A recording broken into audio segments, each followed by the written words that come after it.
दोस्तों, जैसा कि आप सब जानते हैं कि भारत कई बार बाहरी शक्तियों का गुलाम बन चुका है। लेकिन अगर किसी बाहरी शक्ति ने भारत को सबसे ज्यादा प्रभावित किया है या कहें लूटा है, तो निश्चित तौर पर अंग्रेज ही है। लेकिन जब अंग्रेज भारत आए थे तो उनके लिए भारत पर राज करना इतना आसान भी नहीं था, क्योंकि भारत के एक विशाल हिस्से पर मुगलों का राज हुआ करता था। और मुगल उस दौर में कितने शक्तिशाली थे, इस बात का अंदाजा आप इसी बात से लगा सकते हैं कि कई कोशिशों के बाद भी अफगान से लेकर मराठा और राजपूत तक उन्हें हरा नहीं पाए। लेकिन उसी दौर में जब अंग्रेजों ने भारत की धरती पर कदम रखा तो उन्होंने मुगलों को भी अपना निशाना बना ही लिया, जिसके पीछे उनकी एक अच्छी खासी रणनीति भी थी, जो उस समय इतनी नई और प्रभावी साबित हुई कि कुछ दशकों के संघर्ष में मुगलों ने अंग्रेजों के सामने घुटने टेक दिए। आखिर अंग्रेजों की वो रणनीति क्या थी और मुगलों की वो कौन सी कमजोर नस थी जिसे पकड़कर अंग्रेज मुगलों से जीत गए? आज के वीडियो में हम आपको यही सब तो बताने वाले हैं, इसलिए बने रहिए हमारे साथ इस वीडियो के अंत तक।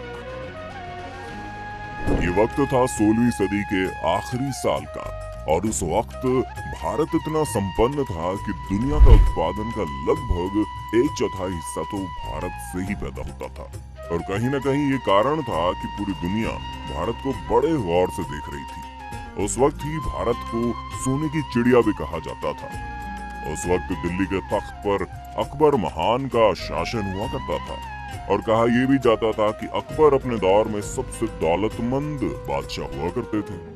लेकिन उसी दौर में अंग्रेजों के देश ब्रिटेन में गृह युद्ध का माहौल चल रहा था।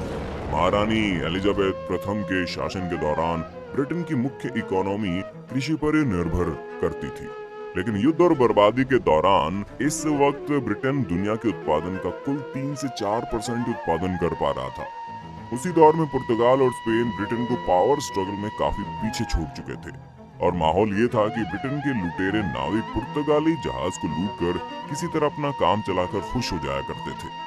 उसी समय में एक ब्रिटिश नाविक को दक्षिण पूर्व एशिया की समुद्री यात्रा के दौरान भारत की समृद्धि के विषय में पता चला। इसके बाद सन 1600 ईस्वी में 200 ब्रिटिश व्यापारी एक नई कंपनी बनाते हैं, जिसको नाम देते हैं ईस्ट इंडिया कंपनी। उस कंपनी को महारानी का भी सपोर्ट हासिल हो जाता है। अब बात भारत की करें, अब तक अकबर मर गया था। जहांगीर को नया मुगलिया बादशाह बना दिया जाता है, और इसी के साथ 1608 में कैप्टन विलियम हॉकिंस सूरत में सबसे पहले अपनी कंपनी के व्यापारी जहाज के साथ आते हैं। वो भारत में एक नई कंपनी यानी ईस्ट इंडिया कंपनी बनाने की घोषणा करते हैं। अपने इसी व्यापारिक चोले को पहने हुए कैप्टन हॉकिंस और उनके साथ थॉमस रोब जहांगीर के दरबार में पहुंचे, और वो जहांगीर को अपने खूबसूरत और महंगे उपहारों और फायदेमंद व्यापारी समझौते का प्रस्ताव देते हैं।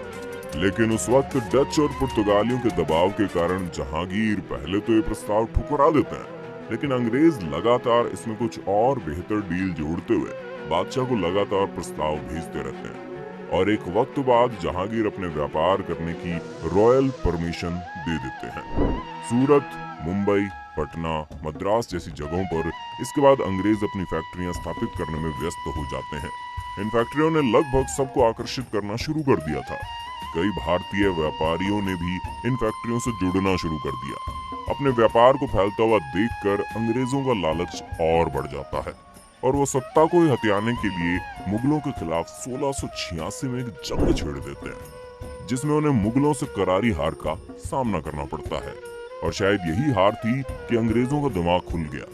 उन्हें अब नई तकनीक पर काम करना था, जो कि था फूट डालो और राज करो।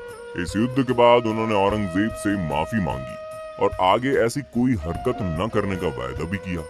दरबार से उन्हें कुछ जुर्माना लगाकर वापस से व्यापार करने के लिए छोड़ दिया गया, और यही माफी मुगलों के खात्मे की एक बड़ी वजह बनती है। 1707 ईस्वी में औरंगजेब की मौत ने मुगलों को अपने से ही लड़ाना शुरू कर दिया। कई लोग सल्तनत के बादशाह बनने के लिए आपस में लड़ने लगते हैं। इस लड़ाई और संघर्ष के दौरान कई कमजोर शासक बादशाह बनकर मुगलों की ही शक्ति को कम करने लगते हैं, और यहीं पर अंग्रेजों को अपने लिए एक मौका दिखाई देता है।